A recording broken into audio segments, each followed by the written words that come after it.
നമ്മൾ ശ്രദ്ധിക്കാതെ പോകുന്ന ഒരു കാര്യമുണ്ട്. നമ്മളാരും പറയാത്ത കാര്യങ്ങളാണ്. എത്രയോ പെൺകുട്ടികളും എത്രയോ സ്ത്രീകളുമാണെന്നറിയോ ഭൂമിയോളം ക്ഷമിച്ച് സഹിച്ച് ഓരോ വീടുകളിൽ കഴിയുന്നത്.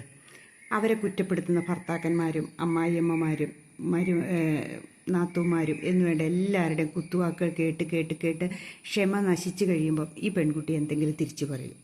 പിന്നെ അവളായിരിക്കും ലോകത്തിലെ ഏറ്റവും വലിയ ഫ്രോഡ്.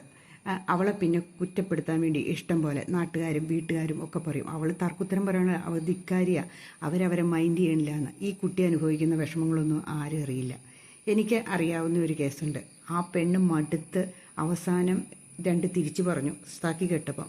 അവസാനം അവളെ എല്ലാവരും കൂടെ ഒറ്റപ്പെടുത്തി. അവൾ പറഞ്ഞത് മാത്രമായി മിച്ചം എന്ന്. കാരണം സഹി കെട്ടപ്പോഴാണ് അവളെ പറഞ്ഞു, അവളുടെ വീട്ടുകാരെ പറഞ്ഞു, എല്ലാം കൂടെ ആയപ്പോൾ നമുക്ക് സ്വാഭാവികമായിട്ടാണല്ലോ നമ്മുടെ വീട്ടുകാരെ പിടിച്ചിട്ടുണ്ടെങ്കിൽ നമ്മൾക്ക് പെട്ടെന്ന് അരിശം വരും ഇല്ലേ. അപ്പം അങ്ങനെ ആയി കഴിഞ്ഞപ്പോൾ അവൾ തിരിച്ചു പറയുകയും ചെയ്തു.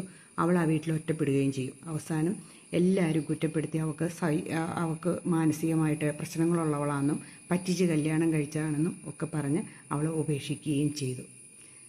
ഒന്ന് നോക്കി, സത്യം തെളിയിക്കാൻ നമുക്ക് പലപ്പോഴും സാധിക്കുകയില്ല, ഒന്നാമത്തെ കാര്യം. പിന്നെ നമ്മൾ ഒത്തിരി ഭൂമിയോളം താഴാൻ ശ്രമിച്ചിട്ടുണ്ടെങ്കിൽ ഉണ്ടല്ലോ, നമ്മളെ താത്താൻ ഇഷ്ടം പോലെ ആൾക്കാരുണ്ടായിരിക്കും.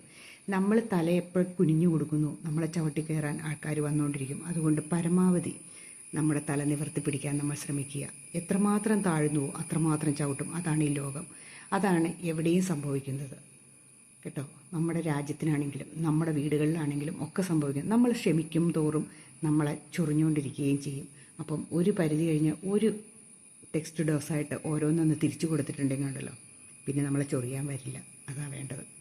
ഒത്തിരി ക്ഷമിക്കുന്ന ഒത്തിരി സഹിക്കുന്ന പെൺകുട്ടികൾക്കും സ്ത്രീകൾക്കും വേണ്ടിയിട്ടാണ്